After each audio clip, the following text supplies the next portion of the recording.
So I'm going to ignore faith, and because somebody said, oh no, this is Darren's fault. Darren mentioned destiny. So I'll just, sorry, faith. I just blame Darren. There's a very simple reason why destiny just becomes another fairy tale. Destiny means that this is predestined. Life is predestined. And don't get me wrong, there are some, you could say, strands of non-duality, certainly strands of spirituality that like the idea of predestination. There's famously speakers like Ramesh Balsekar, who always talked about life was already, this was a movie, life's like a movie, and the movie's already in the can. You know, the film has been taken. The film of life is already in the can. And it never sat easy. It never felt right. And of course, there's just another lovely story that kind of makes life more knowable, when in actual fact, life is completely unknowable. And it has the flavor of creation about it. It has the flavor of God about it, a creator. And don't get me wrong, I don't know there's not predestination. It just seems obvious that this is completely free, that this is unplanned. A plan would need something in the past. It would also need a planner. And this is much too free to be planned.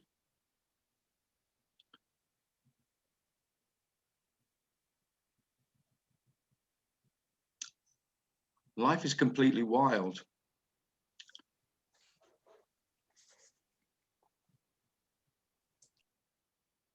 And there is, even the notion of destiny or predestination, they're kind of just trying to tame this down, tame it a little bit, at least a bit. I can't take total anarchy. So there needs to be some kind of creative force, a creative energy.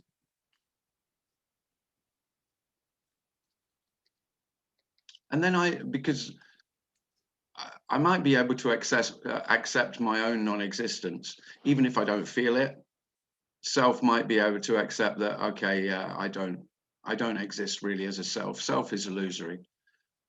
But I really want something in its place so that I'm not completely at sea, that there's not just this empty ocean. There's not just this empty space. There's not this total freedom. I need some anchor. I need some ground to stand on. And really this message is saying, whatever ground you stand on is illusory. I don't mean the actual ground. Although in the falling away of self, if you've had a sense of, even if self becomes transparent, you could say, less substantial, more insubstantial, then you can get a sense of the ground that you stand on is insubstantial. And that can be physically felt. That and it's usually described as falling. It's very common for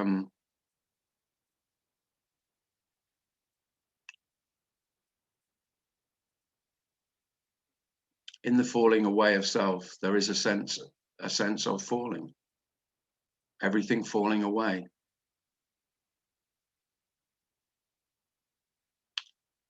And that very simply is the emptiness being, you could say, being actually bodily felt, rather than everything being really solid and real, only solid and real. This that we've taken as only real is equally unreal, including myself. So this solid, substantial self is seen to be completely empty. Don't ask me how it's not. Seen is the wrong word. I haven't got the right word. No one's got the right words for trying to describe emptiness, nothingness. They don't really describe it. There is no description. We haven't got descriptive words for unreal. Because what words do is seemingly make the insubstantial substantial, objectifies, makes things real. That's what language is designed for. That's so when we're trying to share this,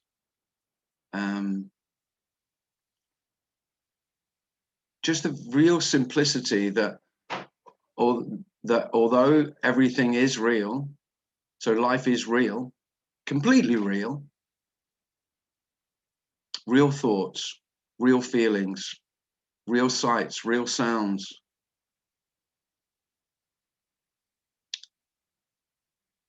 As well as being real, they're equally, completely, absolutely unreal. Not one or the other. And of course, as self, I always needed to know and be able to discern the real from the unreal. That's what I demanded. That's what I demand as a self. Well, tell me, I need to know. I need to know what's real and what's unreal. Well, there really is no knowing. And most incredibly, there's no need to know.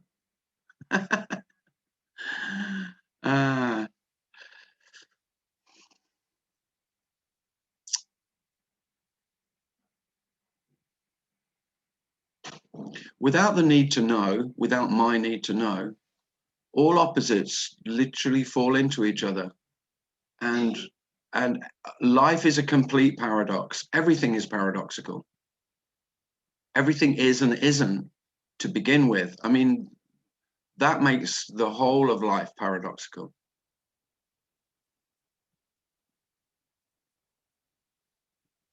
Something that as a self is unacceptable. It's completely unacceptable. Things can't be real and unreal.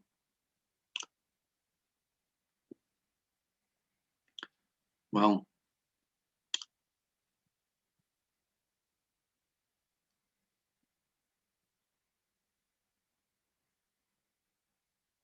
life never minded what you said about it.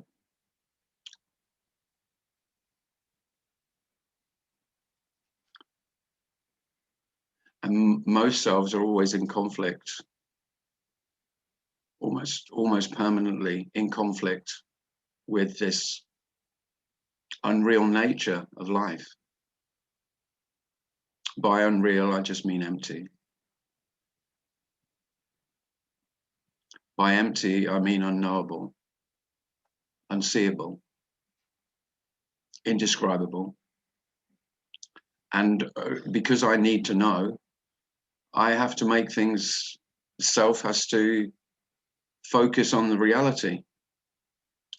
And then I can feel a little more secure in my knowledge that I know what things are.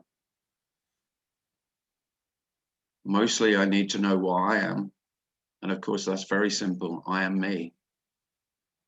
And then once I am me, then I can use the same certainty, the same conviction to say what else I know about life. That first conviction that I am myself, that's all the violence, that's all division stems from that. Because I am in opposition to everything else in life, literally. I am in relation. And then I go off seeking. What does self do? I spend my life trying to get back. I don't know where. to completion, to wholeness. And I seek it through any way, any manner, any thousands of ways I can try and find my way back to feeling okay, because the separateness is painful.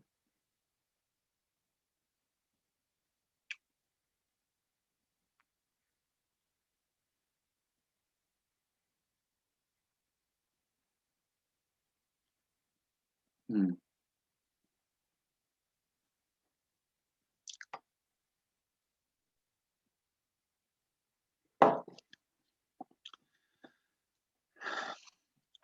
And the great news is, the good news, the amazing news, is that there never was any separation. There never is any separation. There never could be any separation. This separation, you have made up.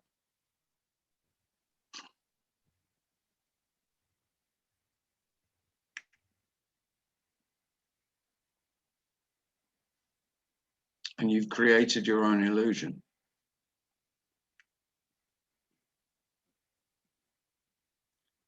Not deliberately, of course. You can't really blame a 1.5-year-old child for creating a self, but there we are.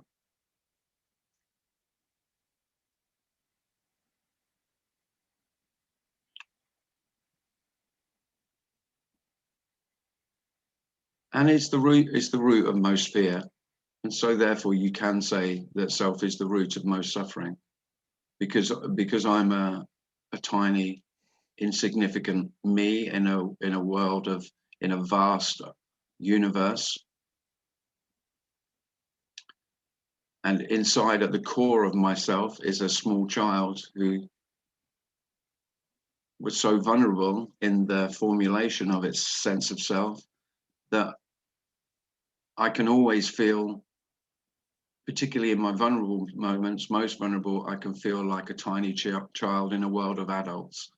Even as a most mature, highly functioning adult, I can still feel like that very vulnerable little tiny child, looking to those adults to save me, to protect me, to look after me.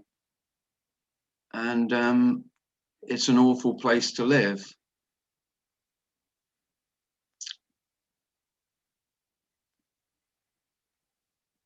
And you could say it's the most common place human beings live. So, although this message may sound nihilistic and it may sound harsh and it can sound brutal, it's quite the opposite. It's completely compassionate.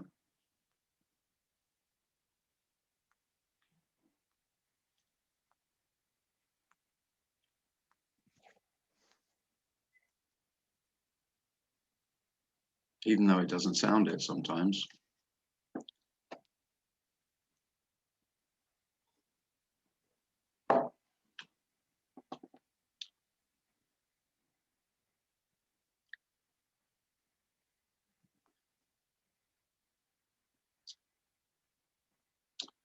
Yeah, Ben says there aren't any adults, there's no ones who know what's really going on. No, absolutely not. The ones who say they know what's going on, they're the ones who really don't know what's going on, probably more than any of the others. The innocence of a child who, in those carefree moments, remember, children have only an embryonic sense of self, a malleable, you could say a much less solid, less concrete sense of self. Then there's so many more moments of freedom for them. Not for them, but in freedom. But there aren't any experts yet, as Ben's just said. I mean, that alone is amazingly liberating, when there are no experts, when you're not looking to anyone else for answers.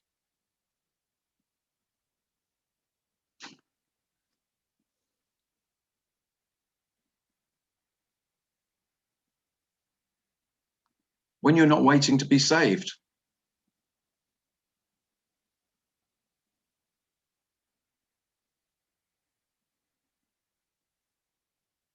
Whoever would have believed the great news is that there's no one to be saved? That's the great news.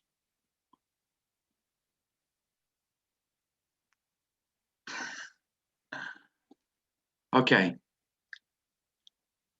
Let me have a look at the chat. There's quite a few things in here.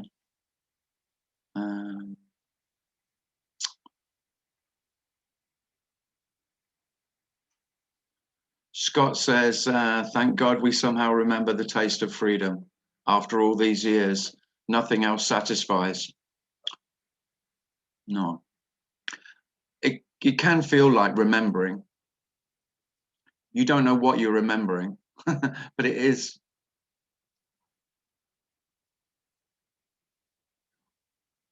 Of course, you know, a human being doesn't come into the world with a self.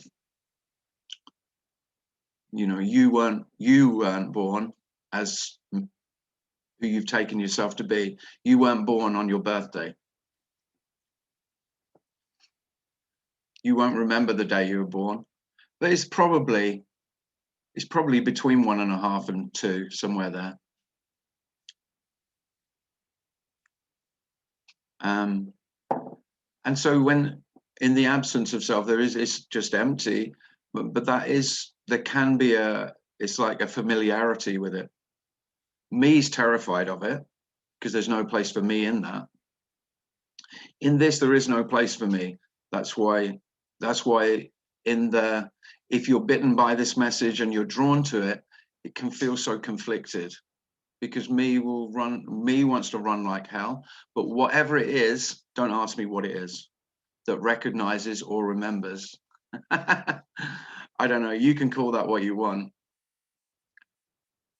You can call it life or being or whatever word suits, but the remembering that remembers, it's familiar.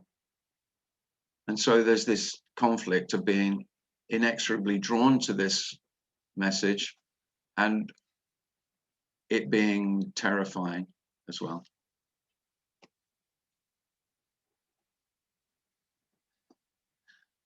It's Mum asking me for a cup of tea. She's waiting on me.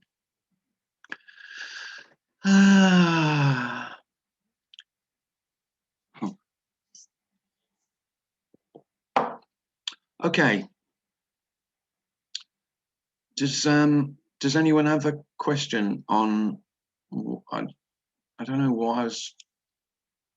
Yeah, any question or anything you want to share about that, or anything else for that matter?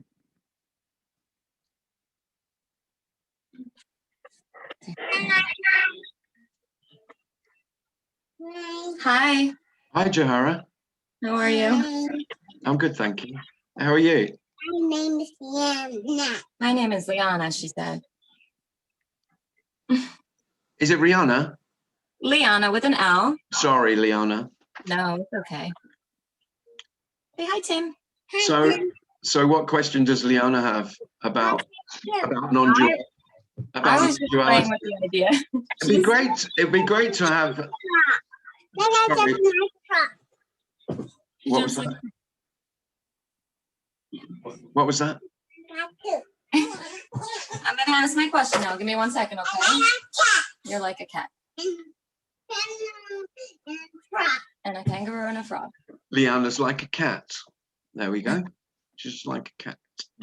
I was thinking, I was just playing with the idea of like, imagine if we never saw our own reflection, like ever, like there were no mirrors, there were no like two-way cameras. Yeah. Like mirrors, if mirrors never existed, then maybe it would be like a less of a sense of self, right? I don't know. I don't think so.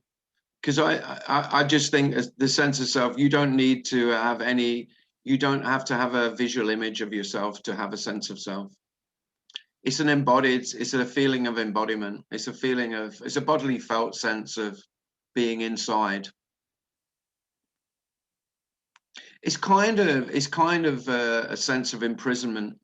And of course there can be certainly for some selves, they become obsessed with a physical image, but most selves are obsessed with their own, with the psychological self, the psychological image you have of yourself, of who I am.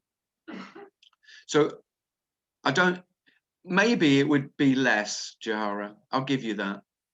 But it wouldn't really make much difference. I find myself noticing being self-conscious in front of people. Yeah. And I heard someone say the other day, like whatever they're thinking of you, like they're not even controlling what they're thinking of you. No, they're not. Yeah.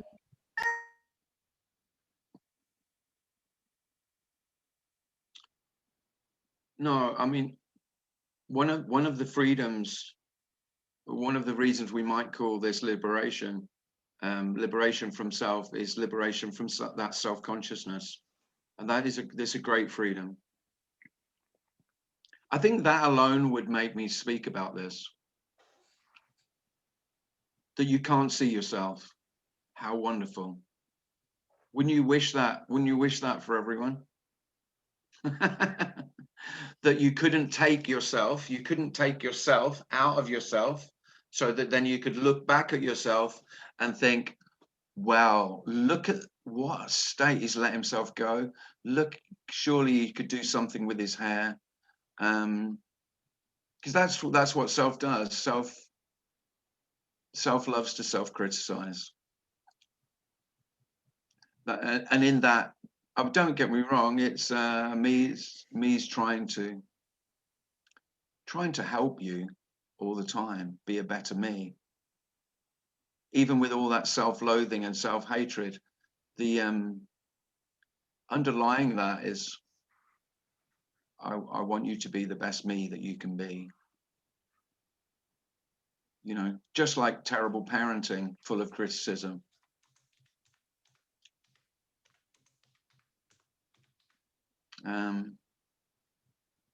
Yeah, freedom from self-consciousness is a beautiful freedom. It's a bit odd because it's not really recognized. There has to be thinking about self-consciousness to then try and consciously notice that there's no self-consciousness.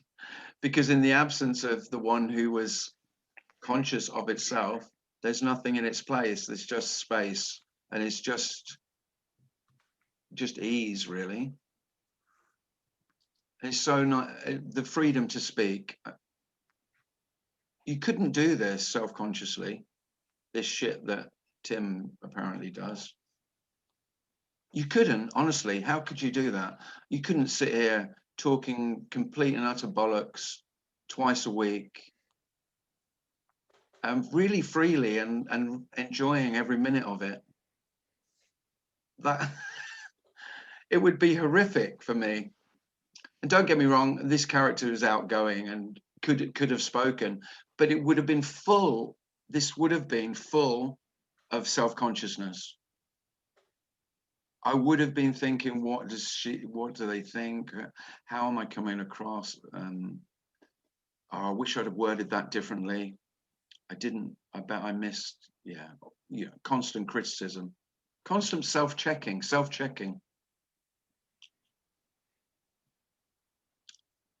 So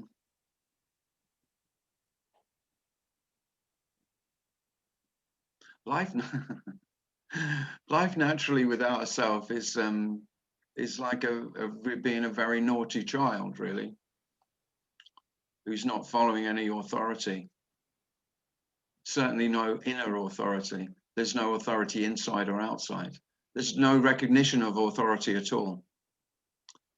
This is the most anarchic message you could ever hear. I mean, thank God, if this even got vaguely a little more popular, politicians would be all over this like with military police. Because this isn't recognizing any authority. I mean none. Not even any divine.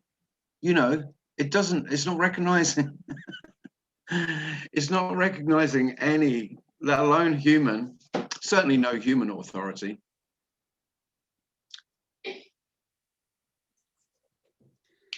So yeah, if non-duality gets a little bit more popular, then someone will alert the authorities. Bit like with COVID now, how you've got to squeal on your neighbours, you've got to dob your neighbours in if they have more than 6 people round. Well, it'll be the same. Yeah, I think they're having a non-duality meeting next door. I think, yeah. So that'll be a £10,000 fine. Tim, is it possible just to come in? Hi, Faith. Hello, can we just talk? What you're saying seems so much more prosaic and mundane and less la-la than, say, Tony. Or Are you saying that in a positive way, Faith, or what? I'm just saying it. Is that praise or criticism? I'm just working it out. I think I'm being positive because what I've done, I've been seeking forever, and I've thoroughly enjoyed it. But there's always, with Tony, with other things I've done, somehow there's a rose-tinted promise in there somewhere. Whereas with you, there doesn't seem to be. Are you with me? It seems to be cleaner. There's no frills. Oh, I'm taking that as a positive, Faith. Yeah, thanks. Yeah, well, that's less frilly. I'm a less frilly Tony. You're less pink. You're a lot less pink than Tony. Well, I am slightly less effeminate than Tony. There's no doubt about that. But he somehow or other, there's always a promise in what he says, but there's not with you. Yeah. Well, he says, don't get me wrong, Tony says there's nothing, and then there's, of course, then there's the beloved. Exactly. And also he's in a good relationship. He lives somewhere really nice, and he sort of seems to have had a good life, etc., etc. That's really negative. Yeah, and you've already realized that my life's shit, Faith. So absolutely. Yeah, thanks. I identify with you too. Yeah, and so that makes me more. Yeah, I can't denounce him because look at the poor devil. No, I love him. I love him. But what I'm saying is me. Oh, you.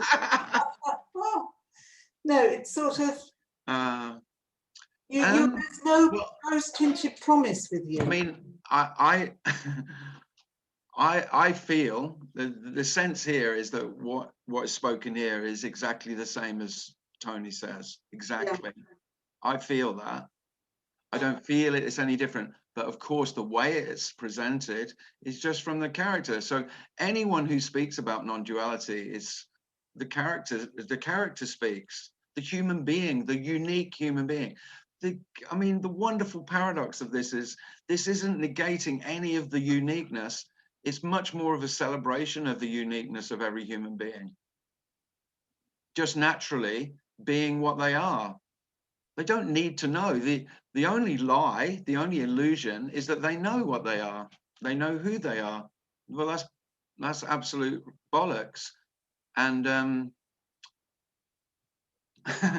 and I think the way this is spoken about here, it of course is different. Every speaker I ever went to see who spoke about non-duality, I always felt there was much more common ground than there was difference. And the difference is character.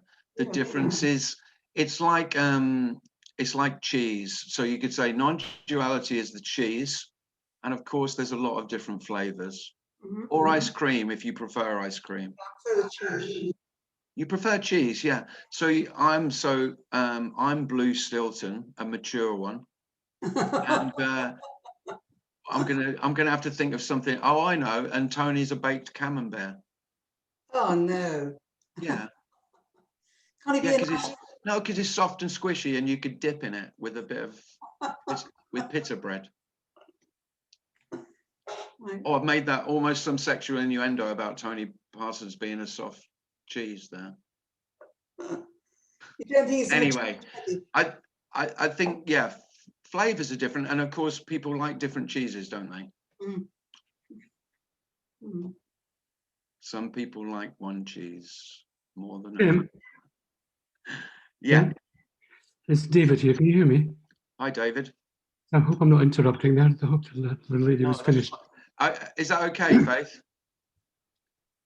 Okay, thank you. And yeah, thanks. I'm taking it as a compliment. I think it's somewhere in the middle there. Hi, David. Yeah, go Okay. ahead. Yes, thank you. Thanks, Faith. So we have devil's advocacy again, actually. Oh, here we go. Where are the speakers? Where are the speakers? And we're talking very relative. I mean, we know that nobody exists and all that stuff, but where are the speakers on this who have not been desperate seekers? Good question. In the way that it's sometimes put that, Yeah. non-duality, cause and effect seems completely out the window apart from one thing. If you Mhm. seek, it will militate against you finally. That's cause and effect. But where are the speakers who have not been desperate seekers? That's a serious question because I know No, and that's a good. and I don't No, know. I don't think that's devil's. I think that's a good question. And the straightforward answer, I'd say, is I don't know. I don't know of any, David. Well, neither do I. No, neither do Although I. I don't either. certain speakers Yeah. will, I don't say that actually, and they will pull in. The problem is you start after mentioning names here, which I don't want to do, but certain examples will be given. But for me, I don't buy. Well, no, I don't know any. It's straightforward. I'm just the same as you. Everyone who speaks about this that I know of has been a long-term seeker. Yeah. But you know what I mean when I say, this can happen to you anytime. You can be pissed out your head at the pub, not even know the word Completely. non-duality. See, what I think is though, if if I was hypothesizing about this, if yourself was to fall away completely, and you weren't ever a seeker, and you'd never heard of non-duality. In fact, you hadn't been a spiritual seeker at all. You've not touched spirituality. So you had no mystical ideas. You had no knowledge of any. You didn't have much psychological knowledge either. So you'd never studied the self, because of course you could say there's two paths of seeking this, isn't there? A lot of people go down the psychological path, because that's what Tim did. He sought himself. He was a seeker of self, and he did that through psychology. But if you didn't have any idea, and then self fell away gradually, unnoticeably, gradually, say, why would you you wouldn't even speak about it or say anything? Because you wouldn't have any language or no, it would be fine.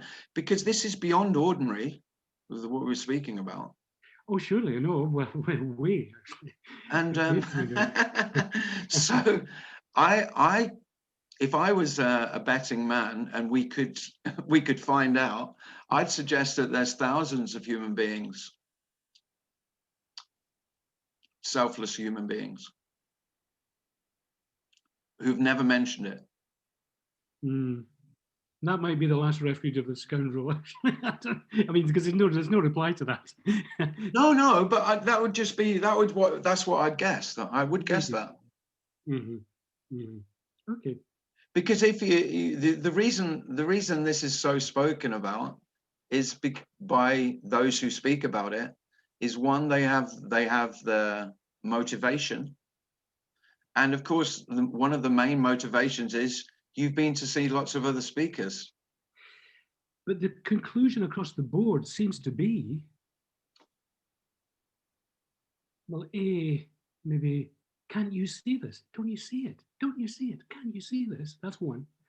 And the other, well, there's nothing to see, David, so you can't. Well, it's, you can see it's very obvious. It's the open secret. Blah, blah, yeah. But the other is, and can't you see you're wasting your time, and that everything I, as a speaker, did prior to this was a complete waste of time. it's full of paradoxes. The whole thing is. Oh, absolutely. I'm just throwing it into the pot, you know. No, it's so true, because it is obvious that it's a waste of time, but then there's no time to waste. So in that sense, it's not a waste of time at all, because there was no time wasted. There's one thing I do like, just to, I'll finish up now, Tim, but to be Yeah, personal for a second, since you're receiving compliments tonight.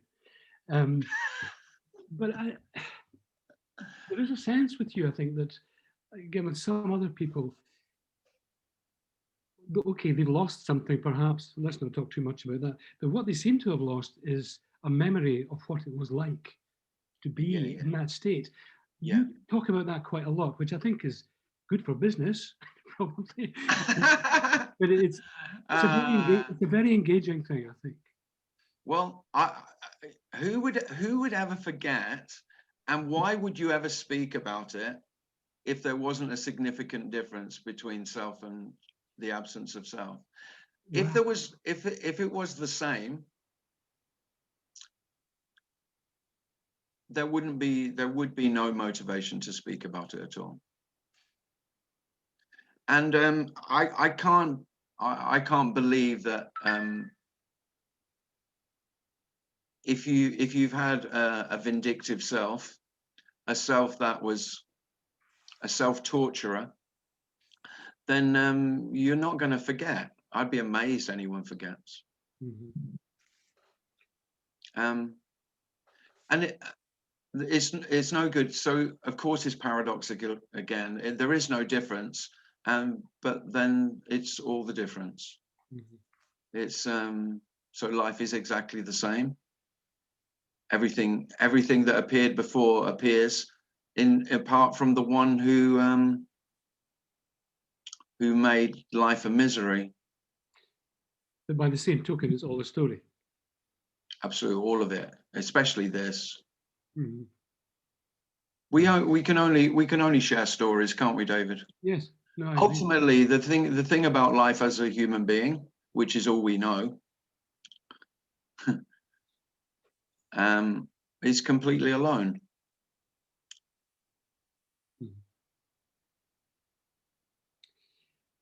Well, thanks for that.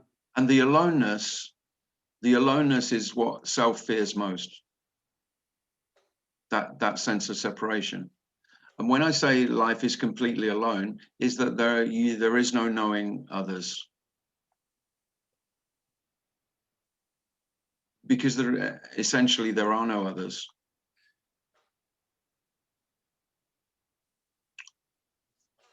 You know human beings, and what do you know of other human beings? You know what you know about them, what you feel about them, what you think about them. That's what's known. You don't know any others. And so the aloneness of this message can be really terrifying. Mm-hmm. Because of course, as a self, I can always connect with another. I can always have the hope of relationship. I can, I have the promise of completion, the promise of fulfillment, and this is the end of that. There's no possibility of knowing others. There aren't any others. And although that sounds dreadful, that's amazingly full of love. And again, that makes no sense. It doesn't even make sense here. But I don't know. I always keep using the word obvious because I haven't got a better word. Well, thanks, Tim. Thanks for that. Thank you very much. Thanks, David. Thank you.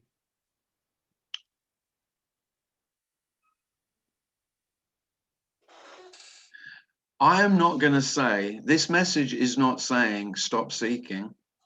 This message is saying, as a self, you can only seek.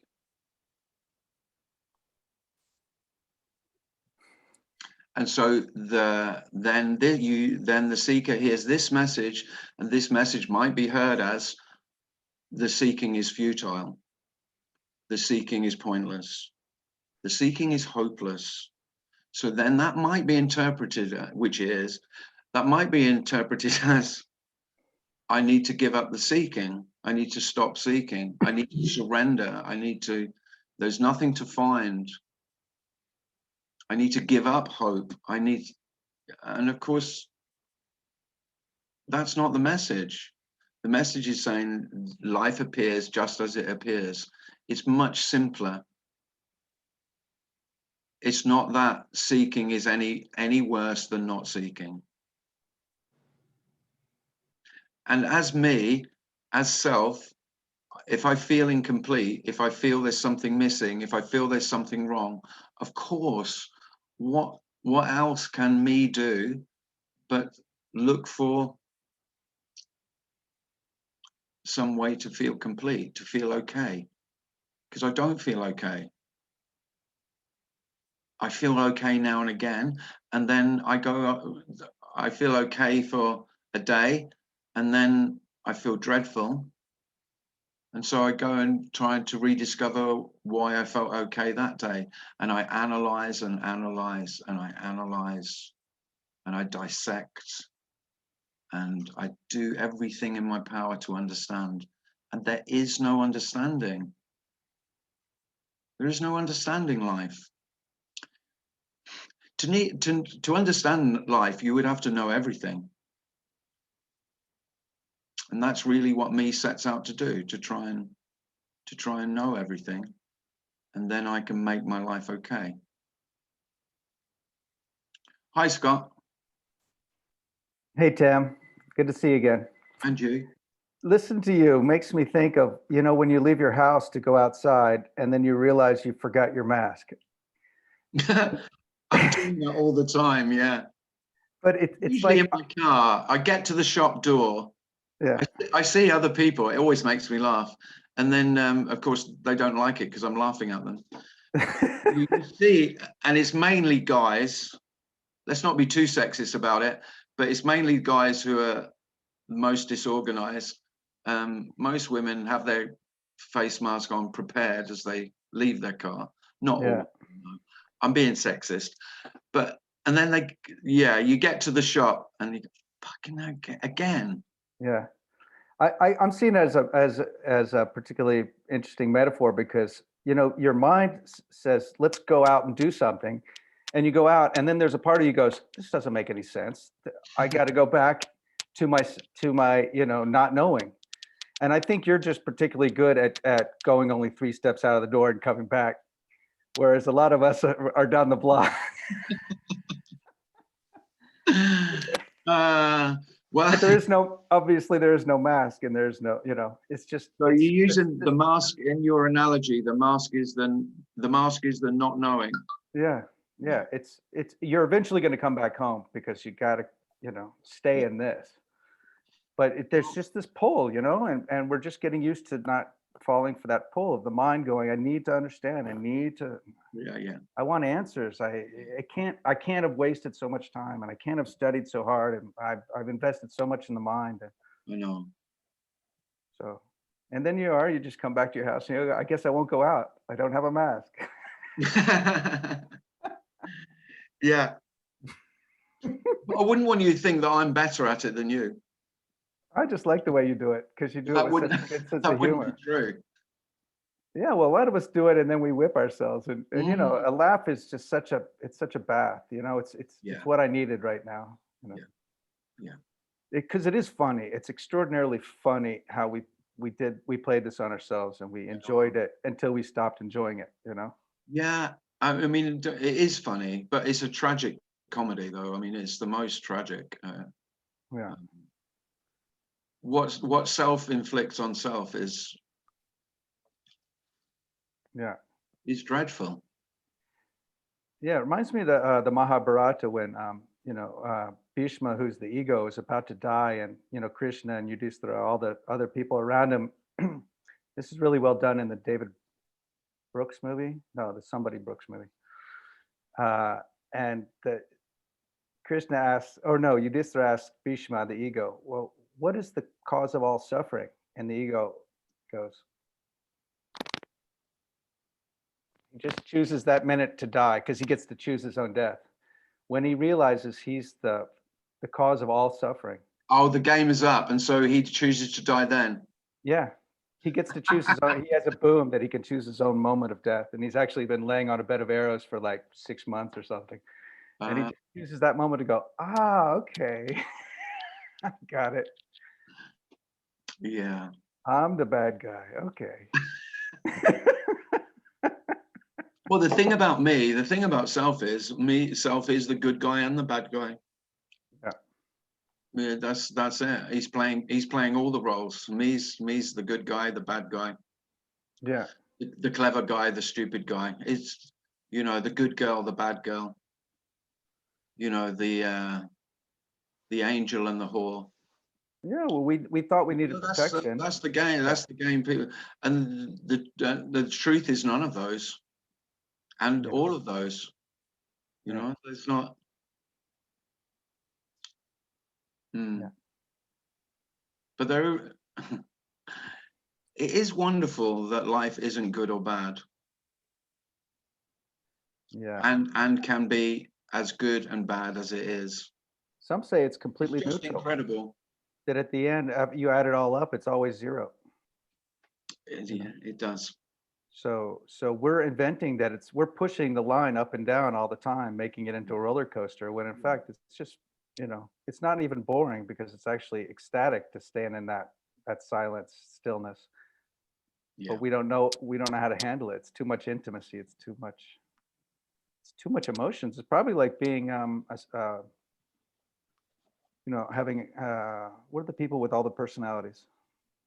Schizophrenic. Schizophrenic, because they have so much input, you know, so we're not used to all the input. Yeah, and it's funny, if I was to try and describe when it sometimes feels too much, it's too much of nothing. It's too much emptiness. So rather than it's not it's not what like extreme introverts can't stand too much sensory input. It's painful. Well, I could say sometimes the emptiness can feel too overwhelming because it's vast beyond vast. Yeah, there's too many people that love to suck big winkers. You know, like, fuck your shit. Pardon? I didn't get that. That's okay. It was the whack-a-mole. I just got rid of them. Oh, well done. You Yeah. whacked them. Whack-a-mole. Thanks, Darren. Yes, sometimes that emptiness, it feels like you're 15 and going on your first date. It's fear and it's excitement, and I mean it's a lot of emotions, and it's just nothing, but it's storming the walls of the castle, you know. Yeah. And you have to like take a step at a time. You're breathing. You're like, okay, we're gonna be all right. Yeah. It's not gonna devour us. Yeah.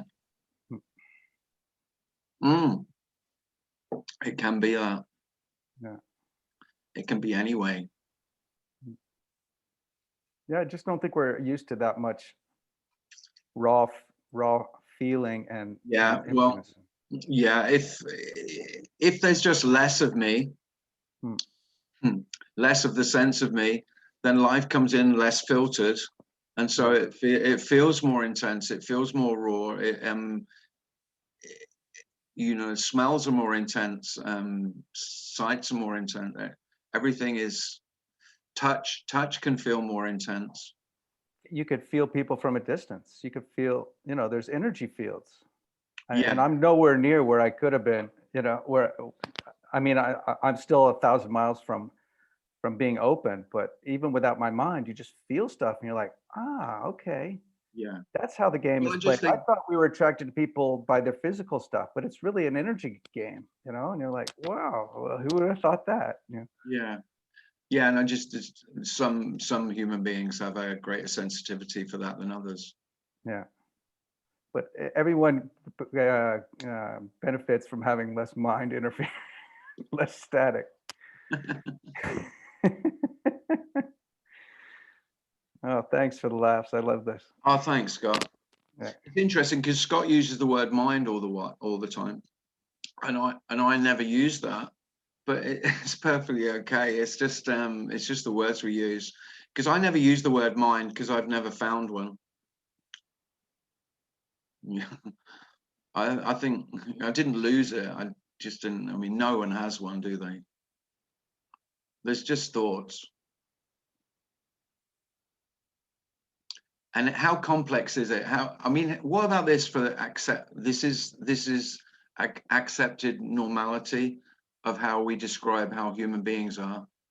So there's me, and I have a mind, and then my mind has thoughts. So there's a mind which I possess, I own that, it's mine. And then that mind, completely abstract idea, that then does the thinking. So I'm already 2 places removed from the thought. Talk about separation. It's like not even 1 place away. 2. What a load of nonsense. We don't even know what a thought is. You can't even get hold of a thought, can you?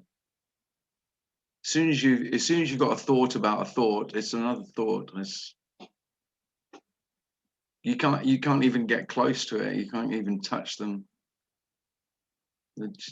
Just, and yet we make them very, very real, as though they matter. I mean, how funny is that?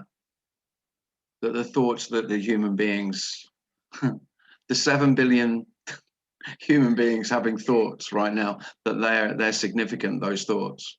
Really, really, the arrogance of self is phenomenal, isn't it? My thoughts matter. But they don't. Not at all.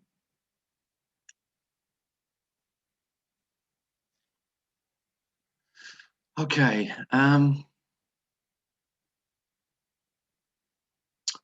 Has anybody got a question they'd like to ask? Otherwise, I'll get a question from the chat.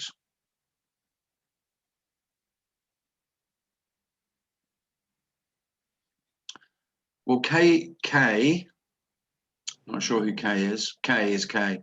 K, can you please talk about control? Yeah. I am the controller. I am the manager. And that's right at the core of the sense of self, is that I'm running this show. Now, I can certainly say to myself that I'm doing a shit job and I need to take control, because really my life's completely out of control. I really need to up my game and be a better manager of my life. And that's the most common, I would say, that's the most common conversation self has with self about its poor, its poor game at managing and the controlling. But being the controller is the sense of self. And the need to control comes from the fear of being out of control, of this being seen to be the complete freedom, the complete anarchic, wild, chaotic, unplanned, uncreated, unknowable life that it is, where I don't get a say in how life turns up. For self, that's completely out of control, is terror, usually. Now, while I can maintain a modicum of the illusion of being the controller, me usually feels okay-ish. And then life turns up and says and shows self with a trauma, you could say. This is the essence of trauma, is life shows that you're not in control. You had no say. So you're just driving along and you're the most controlled driver. You're so cautious. You stick to the speed limits. You abhor drivers who drive too fast and are carefree and careless. And then out of nowhere, I don't know, let's think of something, you know, I don't know. A deer runs out in front of you. You're a very compassionate self as well, so you don't want to hit the deer, and you swerve and you smash straight into the lamppost. And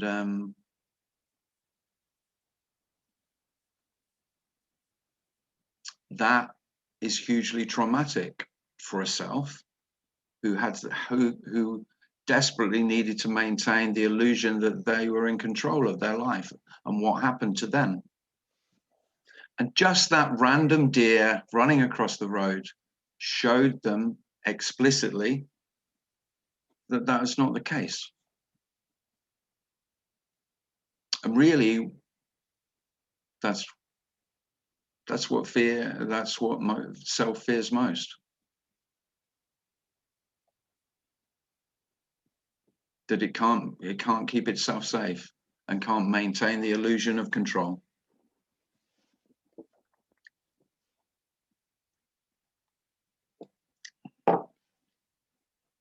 And this is an unusual message in that it's saying that you don't need any control, and the total abdication of the controller, he abdicates, he dies, he just lies down, or he just resigns.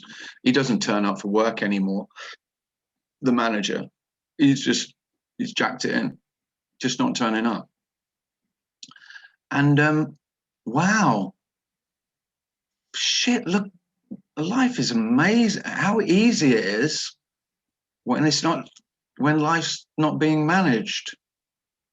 When the controller is not self-checking himself constantly to see that he's doing the right thing, to make sure he's not making any mistakes, to make sure that he's keeping himself safe.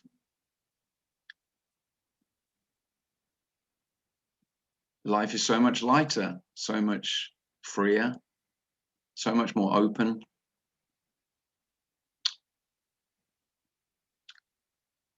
But of course, the controller doesn't, it seems like the controller doesn't often resign. It's much more likely to get the sack, actually. Life comes and just, I don't know, kicks him out of the car, rather than resignation. Because self is, you know, that would be, in the analogy, that would be spiritual paths, that would be practices trying to get to be more free, to try and modify the controller. Well, the controller is a controller. He wants to control, she wants to control. That's the job she's taken on. And she's not likely to give it up lightly, because me says, if I give up control, then I will die, because I'm the one who's keeping this together. That's the great lie of self. The great lie of self is, I am indispensable. Without me, I'm holding all this, I'm spinning all the plates, I'm juggling all the balls, I'm keeping this shit show together.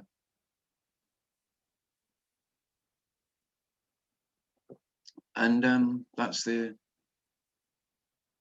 illusion. You're not.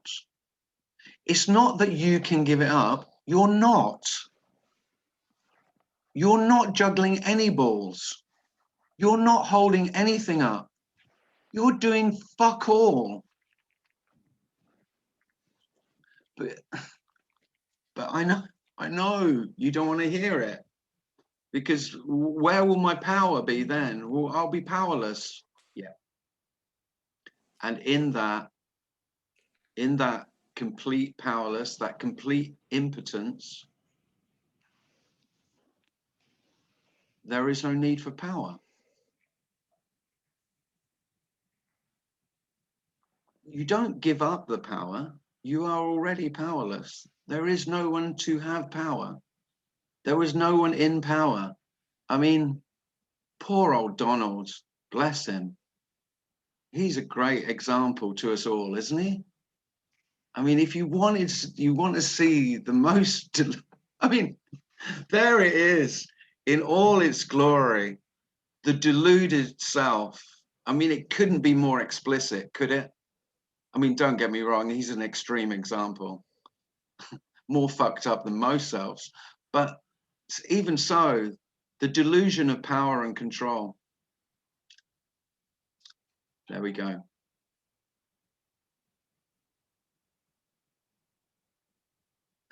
Thank God most selves don't go that far. There we are.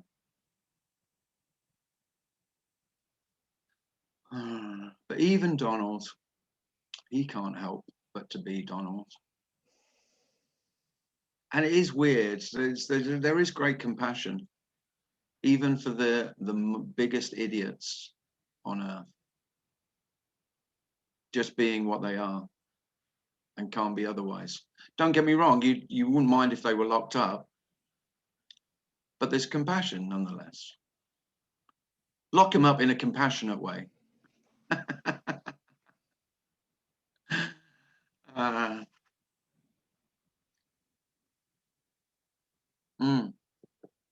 I think I said this the other week. When there's no one to forgive, when it's really obvious that everyone who believes themselves to be a self is not, and they can't be otherwise, then there is great forgiveness.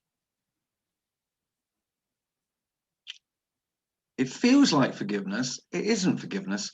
It's just, it feels like acceptance. It's not acceptance, but it kind of feels like it.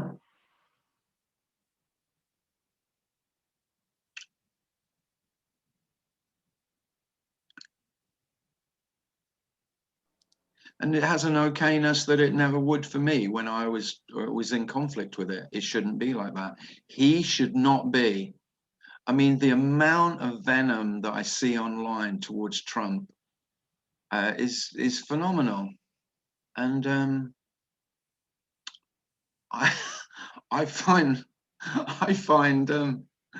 real compassion for him. It's just, how weird is that? And yet there's loathing as well.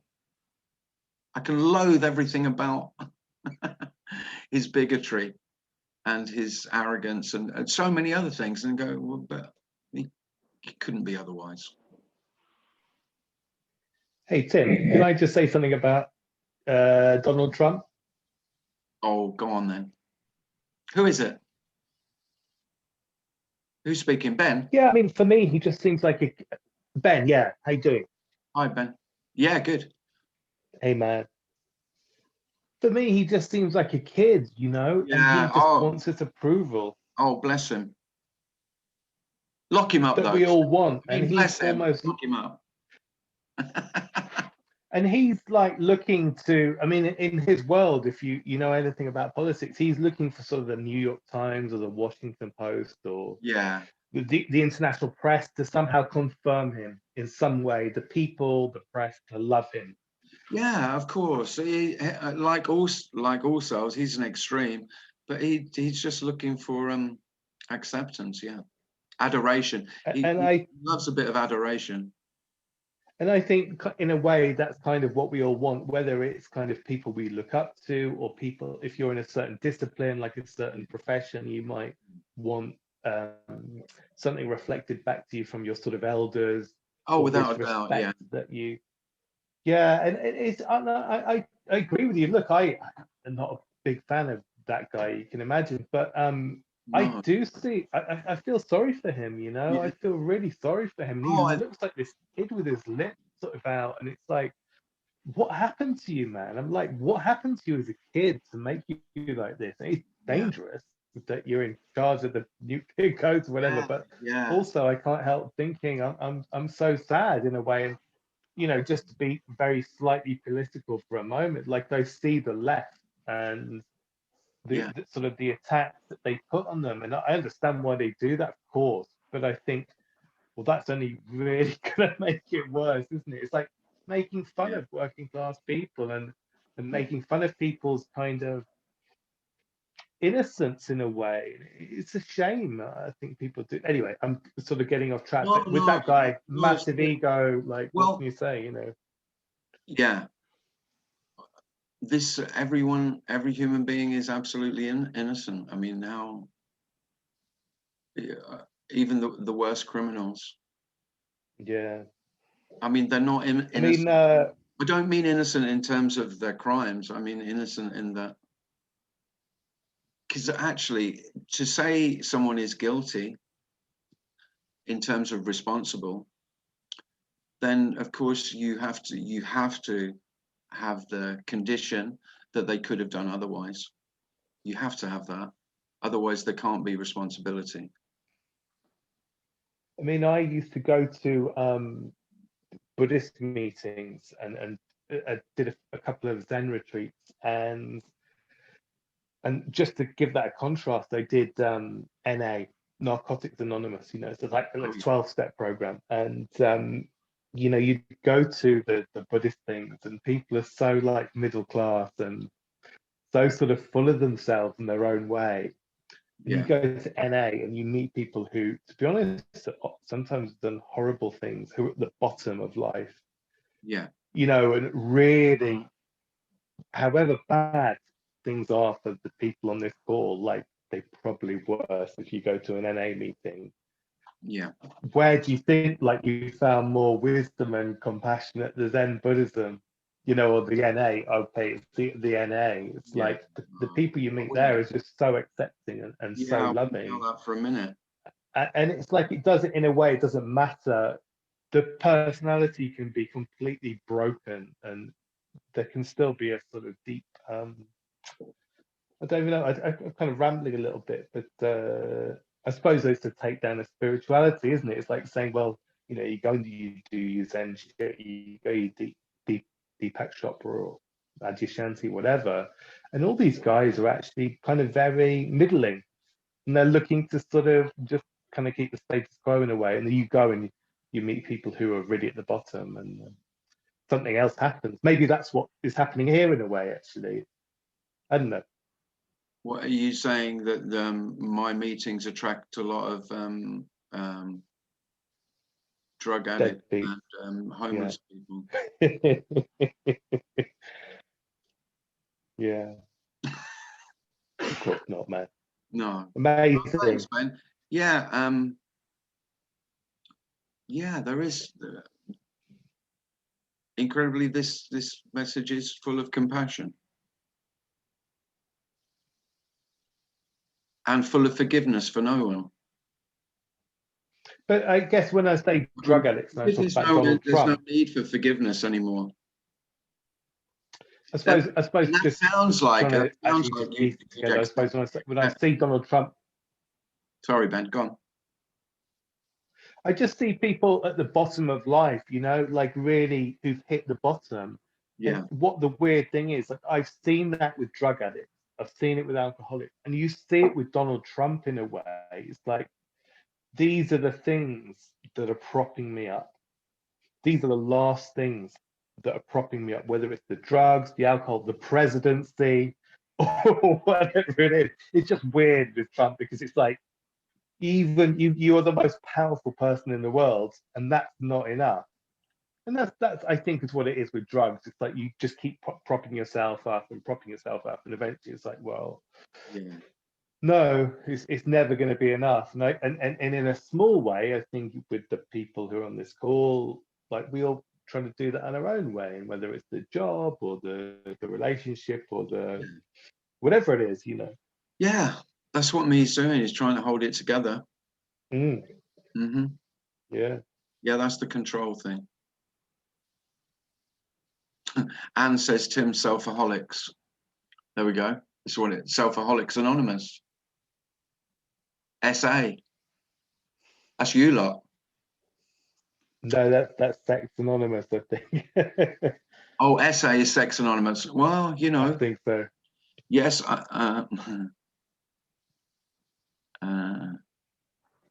Thanks, Ben.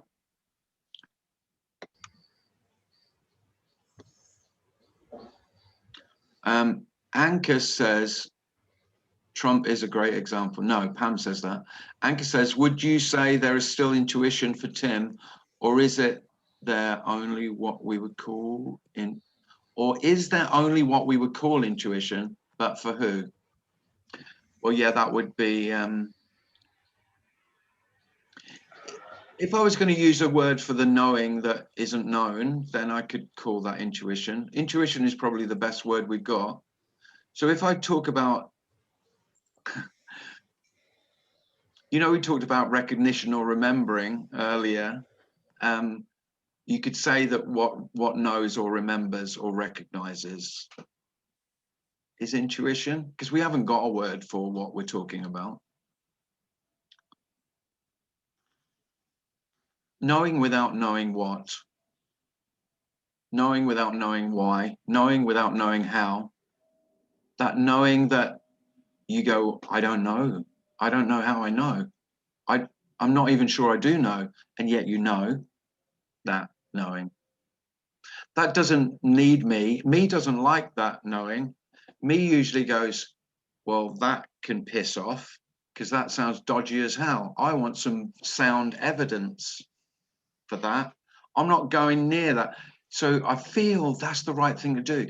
But me goes, that's dangerous as hell. Don't go near that with a barge pole. Especially, you know, say you meet someone and you have an intuitive sense of rightness about them, okayness about them. But everything that me says rationally is saying, do not touch them with a barge pole. Don't go near them. So I don't think that's me or no me. That's human. That's a human trait. That's human ability. That knowing without knowing how you know. And this is only a guess. I'm guessing that that's much more available without all the questions and the doubts and the what ifs and the shoulds and the shouldn'ts, which all come from me. All designed, don't get me wrong, don't put me down too much. They're all designed to keep me safe. And intuition is really just love, I would say. And of course, love isn't afraid. I am. Love is utterly fearless. Couldn't give a shit. You can't touch it. love can't be hurt. Love can't be touched. Can't be harmed. So yeah. So me's afraid of love. Terrified, in fact.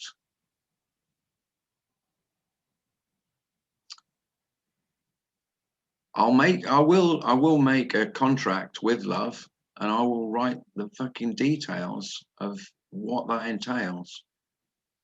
And normally we call those marriage contracts or something similar.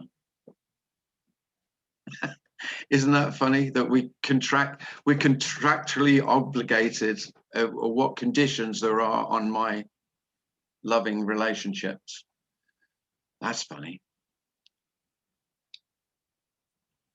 But then it's completely natural, because self is afraid, and they're all to try and keep me secure, for my security, when there is none.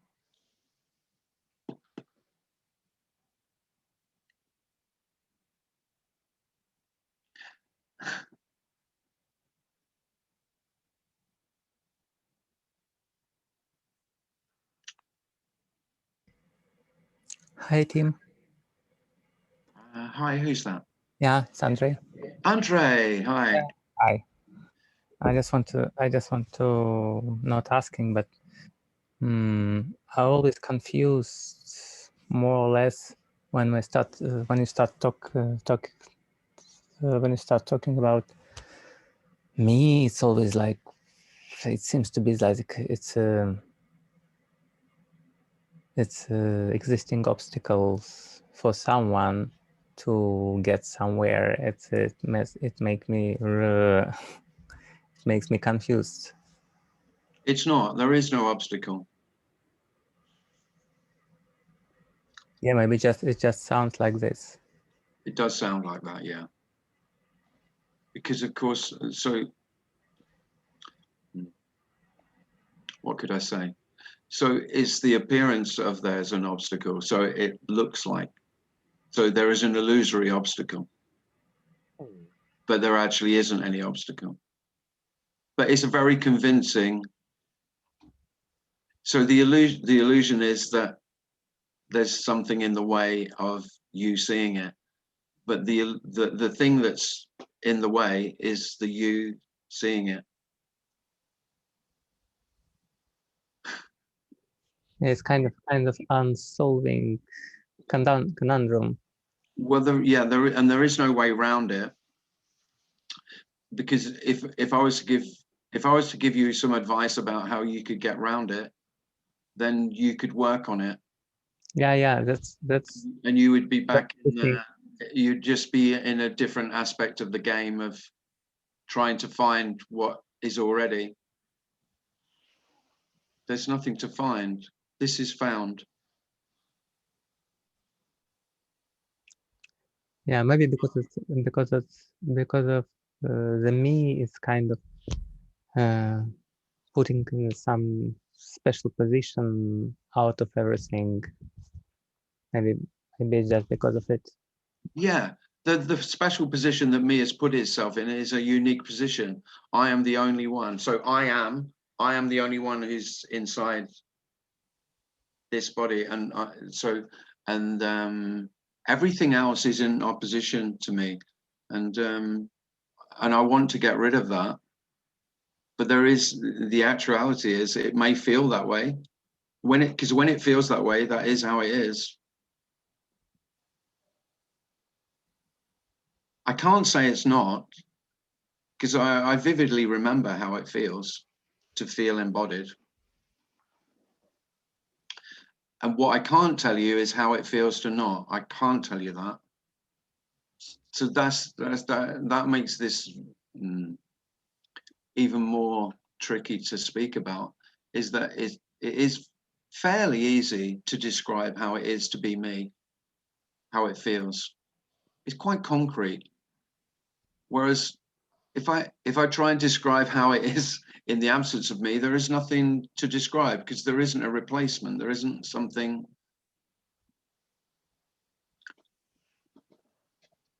There isn't no me in place of me. There isn't something else. And most paradoxically, most weirdly of all, it's obvious that there was nothing lost. There wasn't me in the first place. That's why you can call it illusory. But it's not even illusory. It's really nothing at all. So we even can say that the me is kind of even not a phenomenon, it's just kind of phenomenon or whatever. It's appearance of something, because we always talk about like it is exists. It's something exists. That's did you get me? Oh, sorry, I can hear you. Yeah, we lost your audio, Tim. I think it's your connection. It was a bit glitchy, your video too. You're back. Yeah. Lost you again.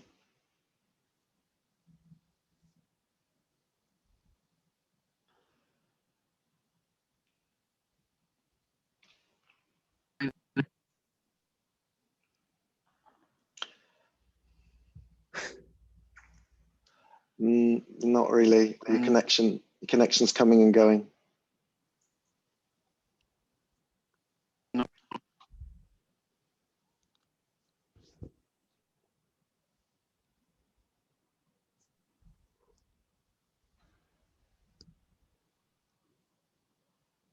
It's time I got a new.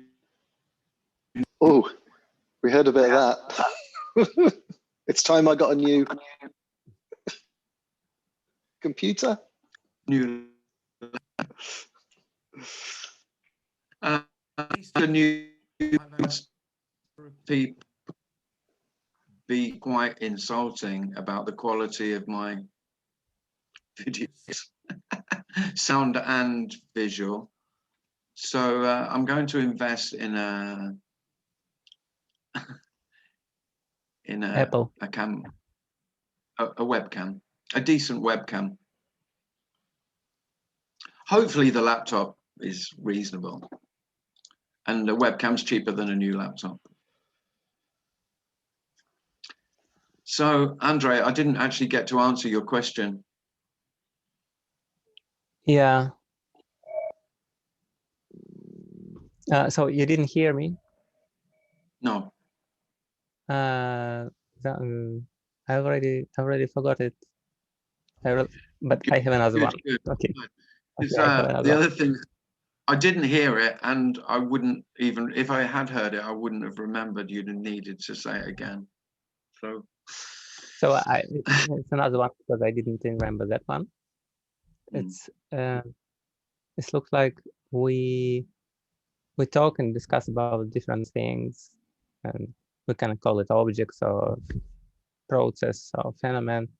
And it seems like when we start to talk about me, it claims that it have some characteristic or something. Yeah. Something. Yeah. So if it's not real, why do I talk about it? Do you mean? Not at all. It makes me think that the other things actually just like this. It's just without claiming of being separate, special. And me is always claim it, despite it doesn't exist, like everything. Yeah, you could say that the sense of being me is just the claiming. Yeah, it's just the possession. I'm the possessor. I want to possess because I feel not enough. I'm always trying to fill the void, fill the hole, fill that sense of separation. Strangely, the thing that I mean, really paradoxically, the thing that fills the void, the emptiness, the hole. If you felt, I feel incomplete, I feel there's a hole through the middle of myself. You know, there's this emptiness that I feel. The thing that fills the emptiness is emptiness, complete emptiness. So it wasn't that there was just this hole, there was nothing. And that's what I feared most. So I desperately tried to fill what was actually inside this body. What was actually inside this body was nothing. No, me was never going to have that. Even a little bit of nothing where I should be felt dreadful. And so I filled it with whatever I could attract to myself, could claim as mine. And I spent all my time doing that.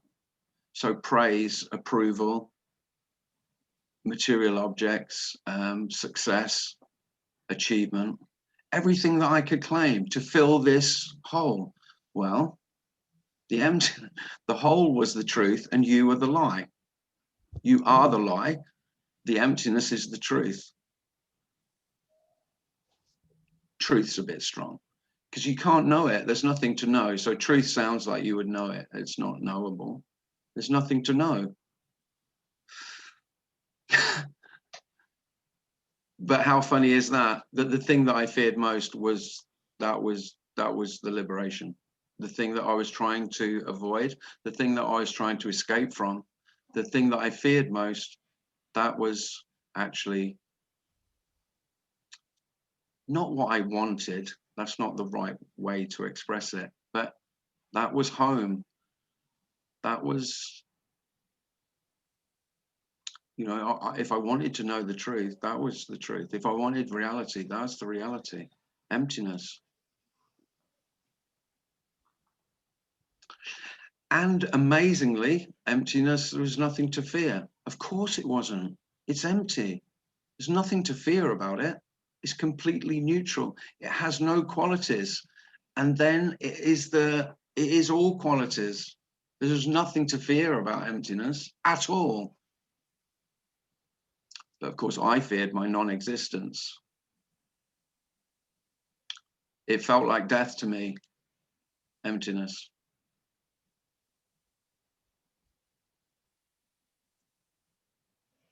And Tim, I was going to say, life, not death. Yeah. I was going to say, sometimes it feels like there's clue's the wrong word, because it's not a clue leading to something, but there's a sort of a clue in perception. This sounds a bit like the functioning of perception, just in the seeing, without the idea of someone, or putting aside the idea of someone, or without claiming it. The seeing is just so completely empty. Yeah. Well, and you could say that's what awakening experiences are, or blissful experiences, or beautiful experiences, you could say, beauty. Those moments of emptiness. And in that emptiness, there is all the fullness, all the beauty. There it is. And all that was simply the absence of the one who said, this needs to be known, this needs to be claimed, I need to have this. As soon as you try to have it, it's gone. You can't hold life. You can't, all the things that you've claimed as yours, it's all an illusion. There is no one to have anything. In the words of the great and wise Tony Parsons, this is complete poverty. Total poverty. That's when he wants to sound most like Jesus.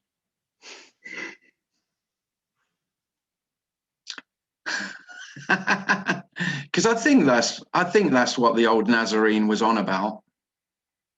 Probably. Complete poverty.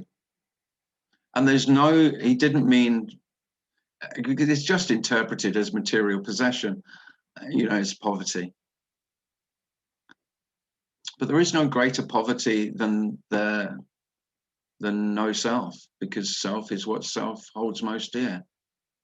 So the great poverty, the total poverty, is the loss of self. And in that, nothing is lost.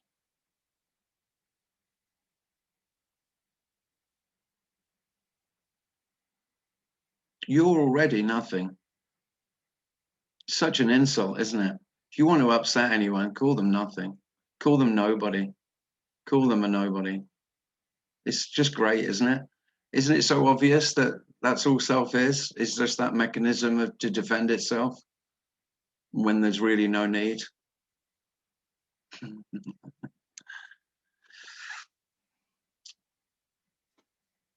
Oh, I'm over time.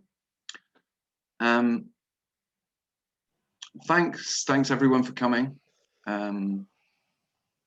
Thanks to Darren for being the bouncer. Kicked a few out tonight. Well done. Appreciate that. Well, it's so much better than me having to do that, because I would be useless at that. I mean, you're welcome. He needs to get on the weights a little bit, but other than that, he's doing a fine job. Needs to beef up a bit. Thanks very much anyway. Meeting hopefully next week, Monday and Thursday. If you'd like it to make a donation, then you can. The PayPal link is on YouTube and on my Facebook if you'd like to. And I'll put the video up later. Thanks, Tim. Thanks everyone. Thanks. Thanks for everyone for coming.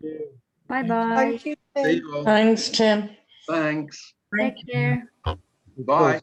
Bye-bye. Bye everyone. See ya. Thanks. Yes. Thank you all.